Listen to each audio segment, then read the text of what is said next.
Censor వస్తాడు.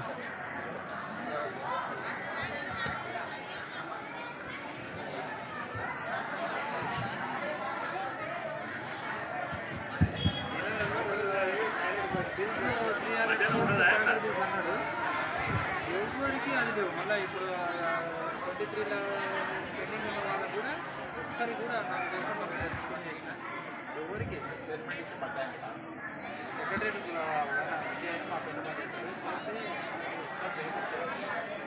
డబ్బులు ఇస్తలేరు సార్.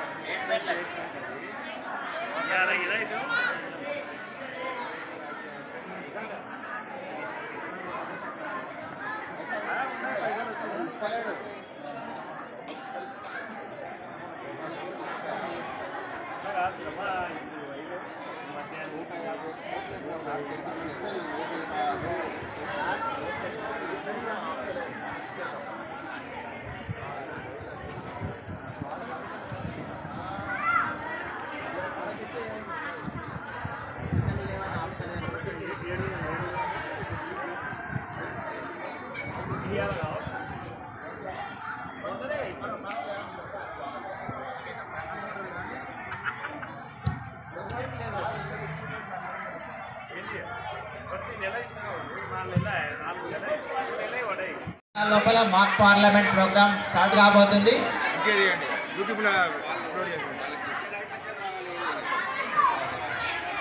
ఈ ప్రోగ్రామ్ లైవ్ ఉంటుంది కాబట్టి లైవ్ స్ట్రీమింగ్ ఉంటుంది. మీరు చాలా డిసిప్లిన్గా క్రమశిక్షణతో ఉండాలి. మిమ్మల్ని ఎందుకంటే అందరూ వరల్డ్ వైడ్గా మిమ్మల్ని చూస్తారు. ఇప్పుడు లైవ్ స్ట్రీమింగ్ ఉంది, అర్థమైందారా? లైవ్ నడుస్తుంది, వీడియో లైవ్లో పోతుంటుంది. మీరు డిసిప్లిన్గా లేకపోతే మీ ఫేస్ అక్కడ చూస్తారు. ఎవరి బ్యాడ్ గా అండి, ఎవరి బ్యాడ్ గెలండి. మీరు చాలా డిసిప్లిన్గా ఉండాలి, అర్థమైందా? లైవ్ ఉంటుంది, వీడియో వస్తుంది, అది వచ్చినాక లైవ్ స్టార్ట్ అవుతుంది ప్రోగ్రామ్. కాబట్టి చాలా డిసిప్లిన్గా ఉండాలి. గుడ్ డెమాన్స్ట్రేట్స్ అంటే ఎంత మంచి పిల్లలు అనుకోవాలి, అర్థమైందా? హలో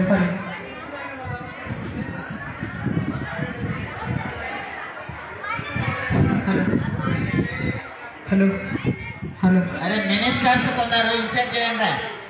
ఆ సెట్స్ కొంచెం ఇన్సర్ట్ చేసుకొని లోపల ఇన్సర్ట్ చేయండి, ఇన్సర్ట్ చేయండి, ఇంటికి తయారయ్యండి. ఆ మినిస్టర్స్, ఆ మెంబర్స్, ఆ పార్లమెంట్ మెంబర్లు వాళ్ళంతా కొంచెం ఇన్సర్ట్ చేసి ఇంకా తయారయ్యండి.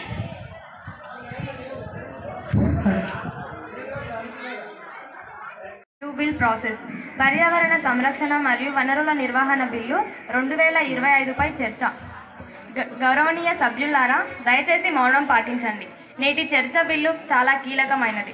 పర్యావరణ సంరక్షణ మరియు వనరుల నిర్వహణ బిల్లు 2025పై చర్చను ప్రారంభిస్తున్నాను. ఈ బిల్లును ప్రవేశపెట్టాల్సిందిగా పర్యావరణ శాఖ మంత్రి గారిని కోరుతున్నాను. పవిత్ర సభకు అధ్యక్షత వహించే అవకాశం కల్పించినందుకు సభ్యులందరికీ నా ధన్యవాదాలు. మనమందరం ప్రజాస్వామ్య వ్యవస్థలో భాగం కావడం గర్వకారణం. ఈ సభ మన దేశ ప్రజల ఆశలు, ఆకాంక్షలను ప్రతిబింబించే వేదిక. ఈ సభ నియమ నిబంధనల ప్రకారం నడుస్తుంది. సభ్యులందరూ సభ మర్యాదలను పాటించాలని కోరుకుంటున్నాను. సభలో ఆరోగ్యకరమైన చర్చలు జరగాలి. వ్యక్తిగత విమర్శలు, ఆరోపణలు ఉండకూడదు. ప్రభుత్వం మరియు ప్రతిపక్షం ఇద్దరు ప్రజా సంక్షేమం కోసం పనిచేయాలి. సభ్యులకు సూచన: సభ్యులందరూ సభా నిబంధనల ప్రకారం తమ స్థానాల నుంచి మాత్రమే మాట్లాడాలి. స్పీకర్ అనుమతి లేకుండా ఏ సభ్యుడు మాట్లాడకూడదు. ఈ పార్లమెంట్ సమావేశాలు దేశానికి మంచి ఫలితాన్ని ఇస్తాయని ఆశిస్తూ సభా కార్యక్రమాలను ప్రారంభిస్తున్నాను. ప్రధానమంత్రి గారు మాట్లాడే మాటలకు మేము అడిగే వాటికి ఏమైనా సంబంధం ఉందా? మేము ఎందుకు వచ్చాయో అని అడిగితే ప్రజలు మీకు దూరం అవుతున్నారు, మాకు దగ్గర అవుతున్నారు, మీకు చెడ్డ పేరు వస్తుంది, మాకు మంచి పేరు వస్తుందని ఇలా మాట్లాడుతున్నారు. అసలు వీటికి వాటికి ఏమైనా సంబంధం ఉందా అధ్యక్ష? దయచేసి శాంతంగా ఉండండి. ప్రతిపక్ష సభ్యుల ఆందోళనను గమనించాము.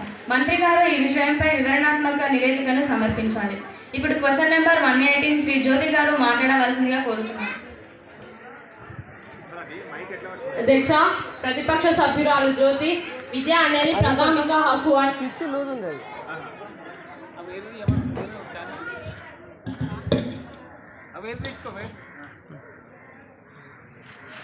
అధ్యక్ష, ప్రతిపక్ష సభ్యురాలు జ్యోతి, విద్య అనేది ప్రాథమిక హక్కు అని మన రాజ్యాంగం చెబుతున్నప్పటికీ నేటికి వేలాది ప్రభుత్వ పాఠశాలలో కనీస వసతులు అయిన మరుగుదొడ్లు, తాగునీరు, అలాగే కంప్యూటర్ ల్యాబ్లు లేక అధ్యక్ష. విద్యార్థులు చెట్ల కింద కూర్చొని చదువుకోవాల్సిన దుస్థితి నెలకొంది. ఈ ప్రభుత్వం న్యాయమైన విద్య అందించడంలో పూర్తిగా విఫలమైంది అధ్యక్ష. దీనిపై మంత్రి గారి స్పందన ఏమిటి అధ్యక్ష? విద్యాశాఖ మంత్రి జయమ్మ గారు స్పందన తెలియజేయాలని కోరుతున్నాను.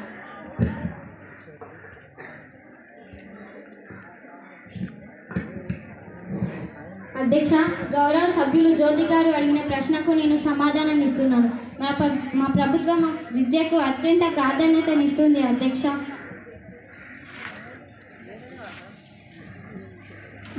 గత బడ్జెట్లో పాఠశాలల అభివృద్ధి కోసం నిధులు కేటాయించాము.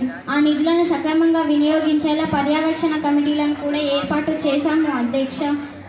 కొత్త తరగతి గదుల నిర్మాణం, మరుగుదొడ్ల సౌకర్యాలు, తాగునీటి సరఫరా వంటి పనులన్నీ వేగవంతంగా జరుగుతున్నాయి అధ్యక్ష.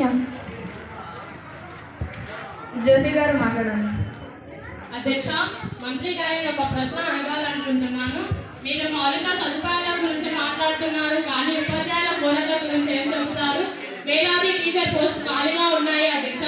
ఒక తరగతి ఒక టీచర్ కాకుండా ఒకే టీచర్ 3 తరగతులు బోధించాల్సిన పరిస్థితి ఉంది అధ్యక్ష.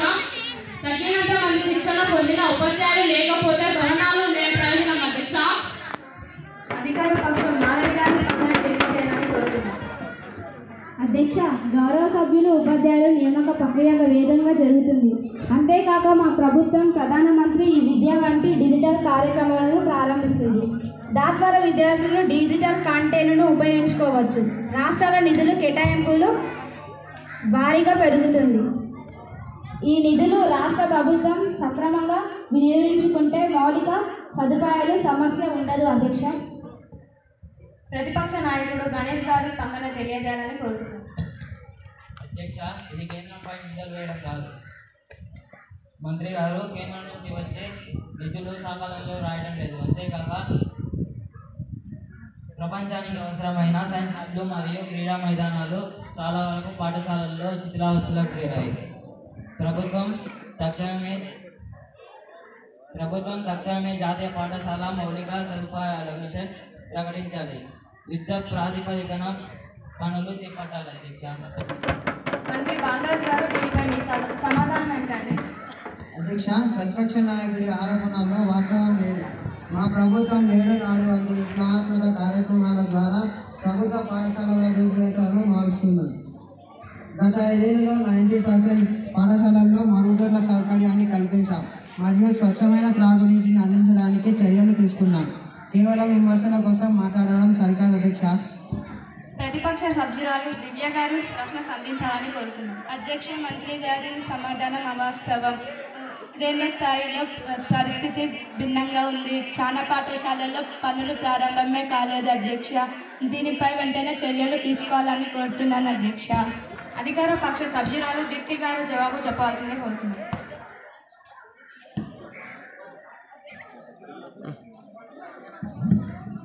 అధ్యక్ష, ప్రతిపక్ష సభ్యురాలు కావాలనే సభ సమయాన్ని వృధా చేస్తున్నారు. ప్రభుత్వ పాఠశాలలో చదివే విద్యార్థులందరికీ టెక్స్ట్ బుక్లు మరియు నోట్బుక్లు ఇలాగా అన్నీ ఉచితంగా ఇస్తున్నాము. అలాగే మధ్యాహ్నం నాణ్యమైన భోజనం కూడా కల్పిస్తున్నాము. పాఠశాలలు ఎప్పటికప్పుడు క్లీన్ అండ్ గ్రీన్గా ఉంచేందుకు ప్రయత్నం చేస్తున్నాము. ప్రభుత్వం తీసుకుంటున్న చర్యలను వాళ్ళు గుర్తించడం లేదు అధ్యక్ష. పిఎం స్వాతి గారు మాట్లాడవలసిందిగా కోరుతున్నాం. విద్యార్థుల భవిష్యత్తు పట్ల మా ప్రభుత్వం అత్యంత శ్రద్ధ వహిస్తుంది. మేము కేవలం భౌతిక వసతులనే కాకుండా డిజిటల్ మౌలిక సదుపాయాలను కూడా పెంచుతున్నాము. భాగంగా ప్రతి పాఠశాలకు మెరుగైన వసతులు కల్పించడానికి మరియు ఉపాధ్యాయుల నియామక ప్రక్రియను వేగవంతం చేయడానికి మేము నిరంతరం పనిచేస్తున్నాం. న్యాయమైన విద్య ప్రతి విద్యార్థికి అందుబాటులోకి వస్తుందని ఈ సభకు నేను హామీగా ఉన్నాను. ప్రతిపక్ష సభ్యులను గమనించాలి. మంత్రి గారు ఈ విషయంపై వివరణాత్మక నివేదికను సమర్పించాలి. ఇప్పుడు క్వశ్చన్ నెంబర్ 140 కోసం విషయాన్ని వ్యక్తీకరిస్తున్నాను. ఇంధన ధరలు అంతర్జాతీయ మార్కెట్లోని హెచ్చుతగ్గులు, సరఫరాలో ఉన్న సమస్యలు మరియు దేశీయ పనులపై ఆధారపడి ఉంటుంది. దీనిపై నిరంతరం సమీక్షలు జరుపుతున్నాం అధ్యక్ష. ప్రజలపై భారం తగ్గించడానికి తగిన చర్యలు తీసుకుంటుంది అధ్యక్ష. ప్రతిపక్ష సభ్యురాలు శ్రీ పావని గారి స్పందన తెలియజేయాలని కోరుతున్నాను. నేను మంత్రి గారిని ఒక నిర్దిష్ట ప్రశ్న అడగాలనుకుంటున్నాను. దగ్గర పెట్టుకో. ఇంధనం ధరల పెరుగుదల వల్ల నిత్యావసర వస్తువుల ధరలు పెరిగిపోయాయి. ఉదాహరణకు కూరగాయలు, పాలు మరియు నిత్యావసర వస్తువుల ధరలు రెట్టింపు అయ్యాయి. సామాన్య ప్రజలు, ముఖ్యంగా పేద ప్రజలు, మధ్యతరగతి ప్రజలు ఈ ధరల ఇన్ఫ్లేషన్ భారాన్ని ఎలా భరించాలి అధ్యక్ష? జయమ్మ గారు స్పందన తెలియజేయడానికి కోరుతున్నాను.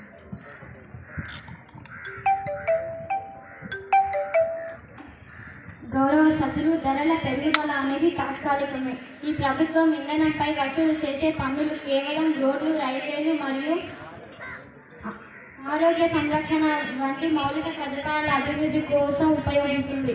గత ప్రభుత్వం మౌలిక సదుపాయాలపై పెట్టని పెట్టుబడులు మా ప్రభుత్వమే పెడుతుంది.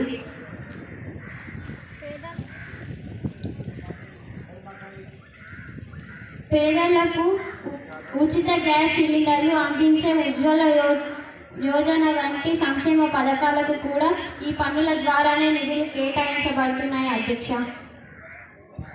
ప్రతిపక్ష నాయకుడు హిమవంత గారి స్పందన తెలియజేయాలని కోరుతున్నాను. అధ్యక్ష, ఇది సిగ్గుచేటు. మౌలిక సదుపాయాల పేరిట సామాన్య ప్రజలను దోచుకోవడం సరికాదు. పన్నుల ద్వారా వచ్చే ఆదాయం ఎంత? అధ్యక్ష, దీంతో ఎంత శాతం మౌలిక సదుపాయాలను వినియోగిస్తున్నారు? అంతర్జాతీయ మార్కెట్లో చమురు ధరలు పెరిగినప్పుడు కూడా దేశీయంగా ధరలు స్థిరంగా ఉండేలా చేయాలి అని నేను కోరుకుంటున్నాను. పెట్రోలియం మరియు సహజ వాయువు శాఖ మంత్రి భానుచంద్ర గారు మాట్లాడవలసిందిగా కోరుతున్నాను. గౌరవనీయ స్పీకర్ గారు, ప్రభుత్వ విధానాలు స్పష్టంగా ఉన్నాయి. మేము జీఎస్టీ పరిధిలో బ్రింగింగ్ అండర్ జీఎస్టీ ఇంధనాన్ని తీసుకురావడానికి సిద్ధంగా ఉన్నాము. ముడి చమురు రిజర్వాయర్లు, స్ట్రేజిక్ క్రూడ్ ఆయిల్ వ్యవస్థకంగా ఉపయోగించడం ద్వారా ధరల పెరుగుదలను అదుపులో ఉంచడానికి ప్రభుత్వం తగిన చర్యలు తీసుకుంటుంది అధ్యక్ష. ప్రతిపక్ష సభ్యురాలు పావని గారు జవాబు చెప్పవలసిందిగా కోరుతున్నాను. ప్రశ్న. గౌరవనీయ స్పీకర్ గారు, మంత్రి గారి సమాధానం సంబంధం లేకుండా ఉంది. ఏటా పెట్రోల్ డీజిల్ ధరలు పెరుగుతూనే ఉన్నాయి. ప్రభుత్వాన్ని ఎప్పుడు ప్రశ్నించినా అంతర్జాతీయ కారణాలే చెప్తోంది. ప్రజలపై వేసిన అధిక పన్నులను తగ్గించడానికి ప్రభుత్వం ఎందుకు మొగ్గు చూపడం లేదు అధ్యక్ష? పన్నులు తగ్గించాలని ప్రభుత్వాన్ని డిమాండ్ చేస్తున్నాను. మంత్రి కె మాధవి గారి స్పందన తెలియజేయాలని కోరుతున్నాం. ఇంకొక మైక్ టీవీ పాన్ తీసుకొచ్చి. గౌరవనీయ స్పీకర్ గారు, ప్రతిపక్ష సభ్యురాలని పనుల గురించి మాట్లాడుతున్నారు. ఇంధనంపై వనరులు చేసే పనులే సంక్షేమ మౌలిక ఖర్చు చేస్తున్నాం.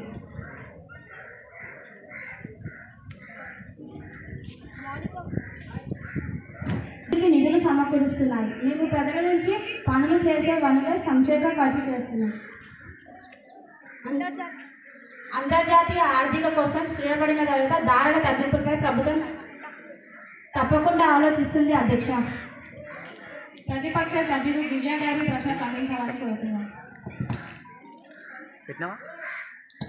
గౌరవనీయ స్పీకర్, మంత్రి గారు అన్ని బిడ్డలకు హామీలు ఇస్తున్నారు. పెట్రోల్ ధరల పెరుగుదల వల్ల నిత్యావసరాల ధరలు కూడా పెరుగుతున్నాయి. రవాణా ఖర్చులు పెరగడం వల్ల పేదవాడు నిత్యావసరాల ఖర్చులు కూడా పెరుగుతున్నాయి. దీనికి సమాధానం ఏమిటి అధ్యక్ష? ప్రభుత్వం ధరల స్థిరీకరణ నిధిని ఏర్పాటు చేయాలి అధ్యక్ష. దయచేసి నిశ్శబ్దంగా ఉండండి. ప్రభుత్వ సభ్యుడు వి గణేష్ గారు మాట్లాడవలసిందిగా కోరుతున్నాం.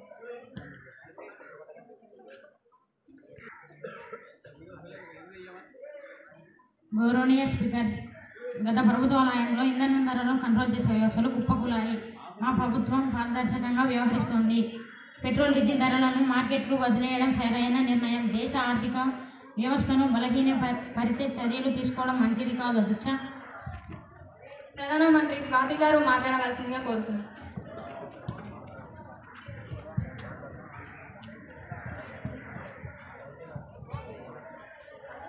గౌరవనీయ స్పీకర్ గారు, నేను ప్రతిపక్ష ఆవేదనను అర్థం చేసుకుంటున్నాను. ప్రజల ఇబ్బందులు మాకు తెలుసు. మేము ఇంధన ధరలను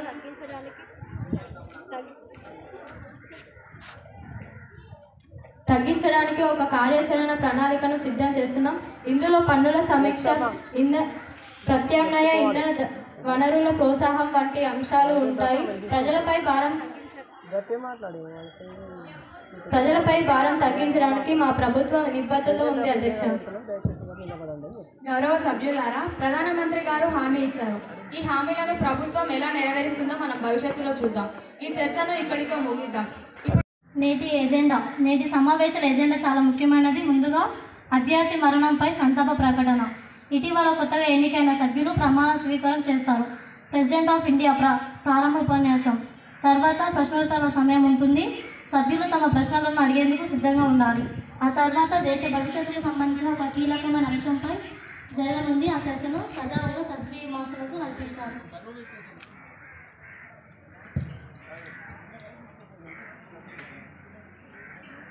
అభ్యర్థి మరణంపై సంతాప ప్రకటన.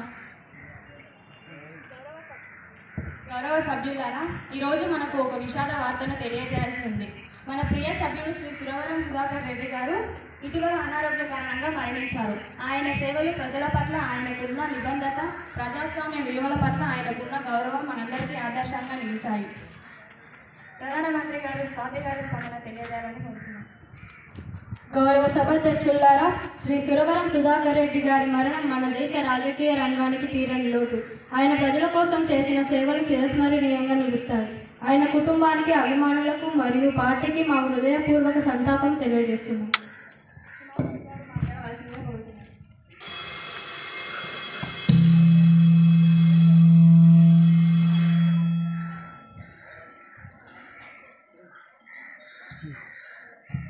మాట్లాడు. శ్రీ సురవరం సుధాకర్ రెడ్డి గారి రాజకీయ ఎదుగుదల ఉన్నప్పటికీ ఆయన వ్యక్తిత్వం, ప్రజల పట్ల ఆయనకున్న ప్రేమ మనందరికీ స్పష్టంగా కనిపిస్తుంది. ఆయన మరణం మనందరికీ బాధాకరం. ఆయన ఆత్మశాంతి చేకూరాలని మనందరం కోరుకుంటున్నాం.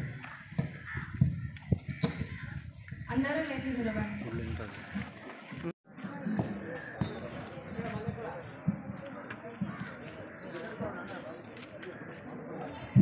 గౌరవనీయ స్పీకర్ గారు, ప్రతిపక్ష నాయకుల పరిస్థితిని అతిశక్తిగా వర్ణిస్తున్నారు. మా ప్రభుత్వం రైతుల సంక్షేమానికి కట్టుబడి ఉంది. రైతుల ఆదాయాన్ని రెట్టింపు చేయడానికి అనేక పథకాలను ప్రారంభించింది. పంటల బీమా పథకం ద్వారా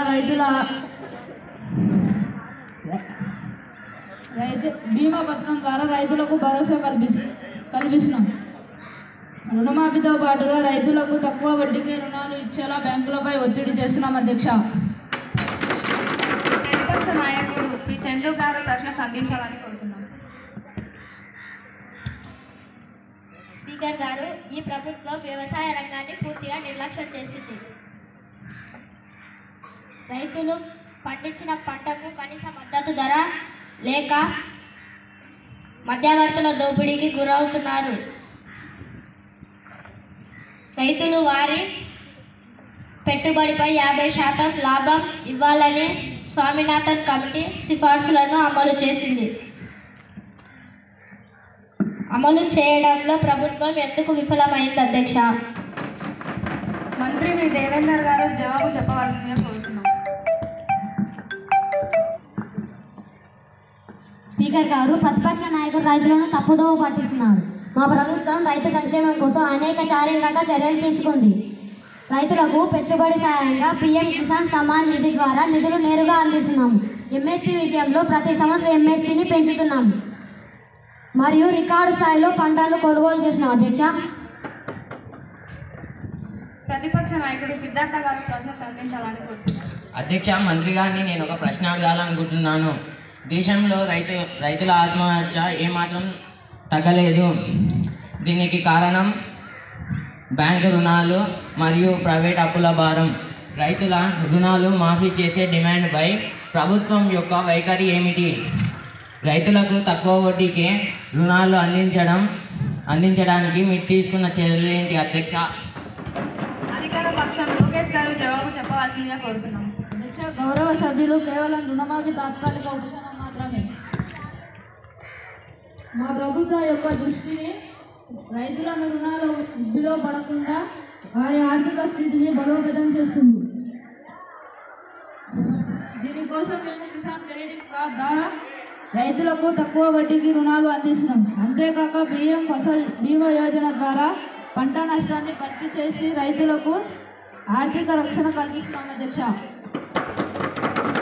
ప్రతిపక్ష సభ్యురాలు వరలక్ష్మి గారు మాట్లాడవలసిందిగా కోరుతున్నాం. మైక్ దగ్గర. గౌరవనీయ స్పీకర్ గారు, మంత్రి గారి సమాధానం వాస్తవానికి చాలా దూరంగా ఉంది. రుణమాఫీకి బదులు రుణాలంటూ రైతులకు మోసం చేస్తున్నారు. పంటల బీమా పథకం ప్రైవేట్ బీమా కంపెనీలకు లాభాలు తెచ్చిపెడుతుంది కానీ రైతులకు కాదు. నకిలీ విత్తనాలు, అధిక ధరల ఎరువుల వంటి సమస్యల వల్ల రైతులు అప్పుల ఊబిలో కూరుకుపోతున్నారు. అధ్యక్ష, దీనిపై మీ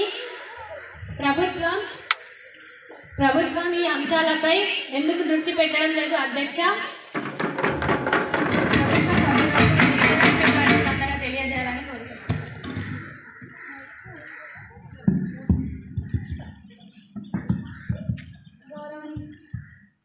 గౌరవనీయ స్పీకర్ గారు, ప్రతిపక్షం కేవలం విమర్శలను చేయడం పైనే దృష్టి పెడుతుంది. వ్యవసాయ పరిశోధన మరియు ఆధునిక సాంకేతిక పరిజ్ఞానంపై పెట్టుబడులు పెడుతున్నాము. రైతులకు మెరుగైన సాగు పద్ధతులపై అవగాహన కల్పిస్తున్నాం. రైతులకు అనేక రకాలైన సబ్సిడీలను అందిస్తున్నాం. రైతులకు సౌరశక్తి పంపు సెట్లు ఉచితంగా అందిస్తున్నాం. అధ్యక్ష,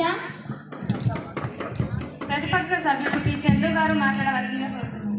గౌరవనీయ స్పీకర్ గారు, సౌరశక్తి పంపిణీల సెట్ల గురించి మాట్లాడుతున్నారు. కానీ కాలువలు రిజర్వాయర్లు నిండకపోతే ఆ పంపు సెట్లను రైతులు ఎక్కడ ఉపయోగించాలి? సాగునీటి ప్రాజెక్టుల నిర్మాణంలో జపం వల్ల అనేక ప్రాంతాలలో రైతులు ఇబ్బందులు పడుతున్నారు. ఈ సమస్యపై ప్రభుత్వం ఏం చెబుతుంది? అధ్యక్ష, ప్రధానమంత్రి గారు స్వాతి గారు మాట్లాడవలసిందిగా కోరుతున్నాం.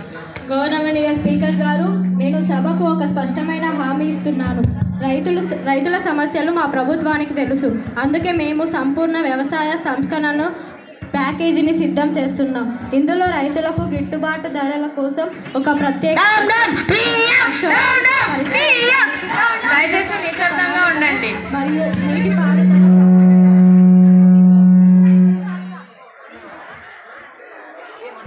పూర్తికి ఒక కాల పరిమితిలో కూడిన కార్యక్రమం ఉంటాయి. రైతులకు భరోసా కల్పించడం మా లక్ష్యం. ప్రతిపక్ష నాయకుడు హిమవంత్ గారు మాట్లాడవలసిందిగా కోరుతున్నాం.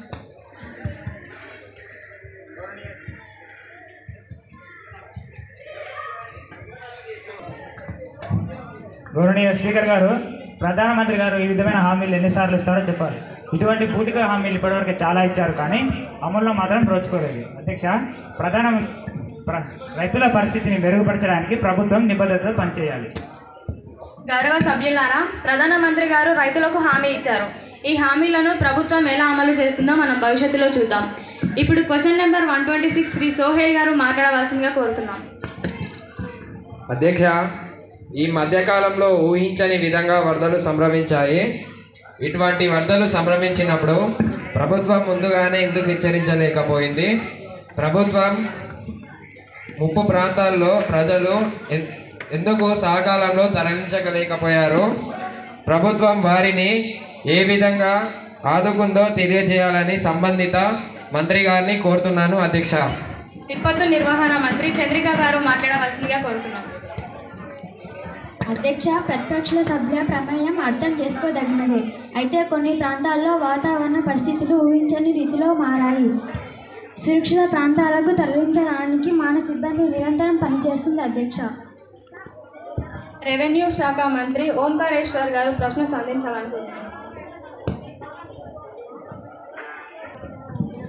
అధ్యక్ష, వరద బాధితులకు ప్రభుత్వం తరపున ఆర్థిక సహాయం అందించేందుకు తక్షణమే చర్యలు చేపట్టాము. అధ్యక్ష, నష్టపోయిన ఇళ్లకు పంటలకు నష్టపరిహారం అందిస్తాము. అధ్యక్ష, హోంశాఖ మంత్రి బాలరాజ్ గారు మాట్లాడవలసిందిగా కోరుతున్నాం.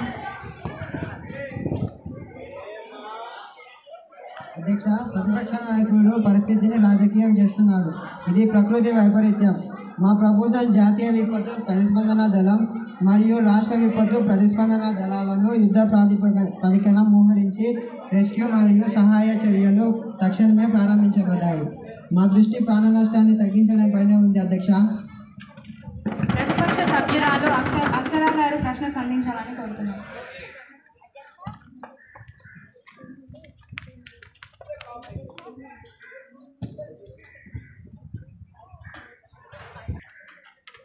అధ్యక్ష, నేను ఒక నిర్దిష్ట సమస్యను ప్రస్తావించాలనుకుంటున్నాను. వరదలో నష్టపోయిన ప్రజలకు, ముఖ్యంగా వ్యవసాయదారులకు తగిన పరిహారం ఎప్పుడు అందుతుంది? కేంద్ర ప్రభుత్వం ఇప్పటి వరకు రాష్ట్రాలకు విడుదల చేసిన ముందస్తు సహాయ నిధులు ఎంత? ఈ నిధులు తగినంతగా లేవని రాష్ట్ర ప్రభుత్వాలు ఆందోళన వ్యక్తం చేస్తున్నాయి. అధ్యక్ష,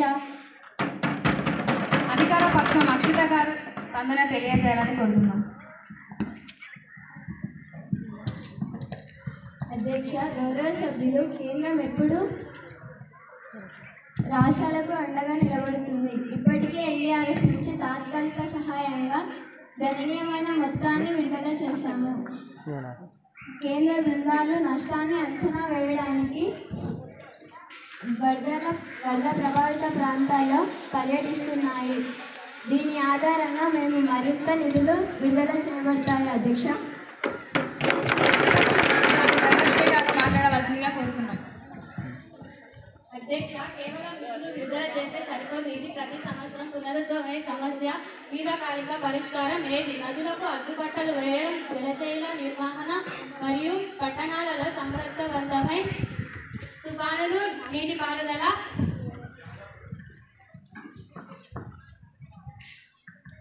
వ్యవస్థ ఏర్పాటుపై కేంద్రం యొక్క ప్రణాళిక ఏమిటి? అధ్యక్ష, ప్రతిపక్ష సభ్యుడు హేమంత్ గారు మాట్లాడవలసిందిగా కోరుతున్నాం.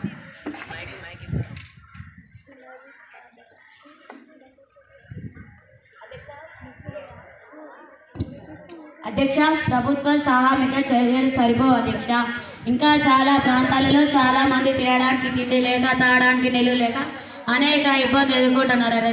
అధ్యక్ష, ప్రతి ఇంటికి సహాయం అందాలి. అధ్యక్ష, వరదలు పునరావృత్తులు కాకుండా నివారణ చర్యలు తీసుకోవాలి. అధ్యక్ష, త్రినేత్ర గారు మాట్లాడవలసిందిగా కోరుతున్నాం. అధ్యక్ష, నా నియోజకవర్గంలో చాలా మంది ప్రజలు నిరాశ్రయులయ్యారు. అధ్యక్ష, వారికి తక్షణమే నీరు, ఆహారం నిలవడమే కాదు, పునరావాసం కూడా అవసరం. అధ్యక్ష, మంత్రి వేదప్రియ గారు మాట్లాడవలసిందిగా కోరుతున్నాం. అధ్యక్ష, మేము నదుల వడ్ల భావన నిర్మాణాలను నియంత్రించడం, డ్యాంల నిర్వహణ సరిగ్గా ఉండేలా చూసుకోవడం వంటి దీర్ఘకాలీన పరిష్కారాల వైపు చూస్తున్నాం. అధ్యక్ష, ప్రతిపక్ష సభ్యురాలు ధనుశ్రీ గారు మాట్లాడవలసిందిగా కోరుతున్నాం. అధ్యక్ష, ఇవి మంచి విషయం, కానీ దక్షిణ ఉపశయం అవసరం. చర్యలు ప్రజలకు పరితగిన రాజు గారు మాట్లాడవలసిందిగా కోరుతున్నాం.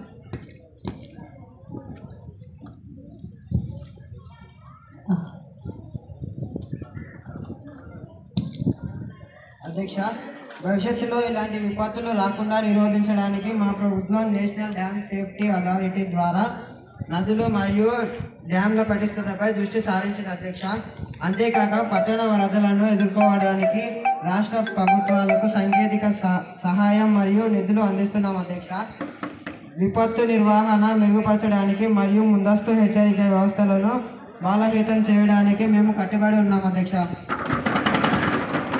దయచేసి నిశ్శబ్దంగా ఉండండి. అన్ని పార్టీల సభ్యులు వరదల వలన కలిగిన నష్టాన్ని సమర్థవంతంగా ఎదుర్కోవడానికి సమన్వయంతో పనిచేయాలని నేను కోరుతున్నాను. ప్రజల ప్రాణాలు, ఆస్తులను రక్షించడమే మన బాధ్యత. ప్రభుత్వం తీసుకునే చర్యలను మేము సమీక్షిస్తాము. తదుపరి చర్చకు సమయం మించిపోతుంది. గౌరవనీయ సభ్యులారా, ఈరోజు సమావేశంలో ముఖ్య అంశం రాష్ట్ర జాతీయ బడ్జెట్ 2025-26 ప్రవేశపెట్టడం. గౌరవనీయ ఆర్థిక మంత్రి గారిని బడ్జెట్ ప్రతిపాదనలు సభ ముందు ఉంచమని ఆహ్వానిస్తున్నాం.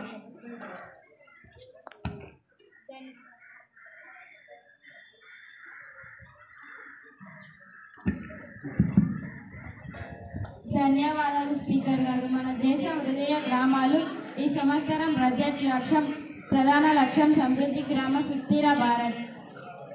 నేటి ముఖ్యాంశాలు: వడ్డీ రహిత పంట రుణాలు 15 కోట్లు, రైతులకు ఉచిత విత్తనాలు, ఎరువుల సబ్సిడీ కోసం 20,000 కోట్లు, స్వయం సహాయక సంఘాల సబ్సిడీ, గ్రామ స్టార్టప్ ప్రోత్సాహక నిధి 2000 కోట్లు. ప్రతి గ్రామానికి పక్కా జిల్లా ప్రధాన రహదారి కల్పండి.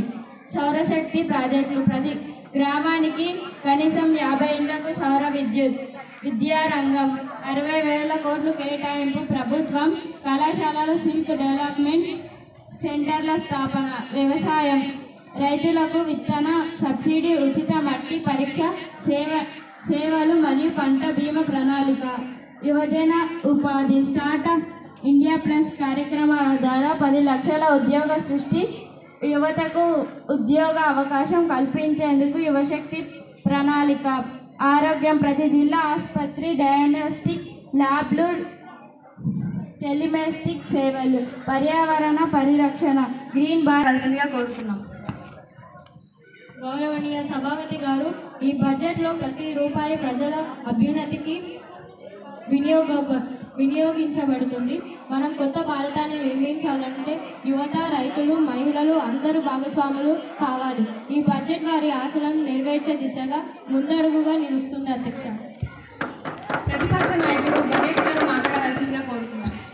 స్పీకర్ గారు, గౌరవనీయ సభాపతి గారు, ఈ బడ్జెట్ చాలా అందంగా వినిపిస్తుంది, కానీ వాస్తవం ఏమిటి? గత సంవత్సరంలో కేటాయించిన నిధులు ఇంకా వినియోగించలేదు. రైతులు ఇప్పటికీ సమస్యల్లో ఉన్నారు. విద్యారంగం, ఉపాధ్యాయ నియామకాలు నిలిచిపోయాయి.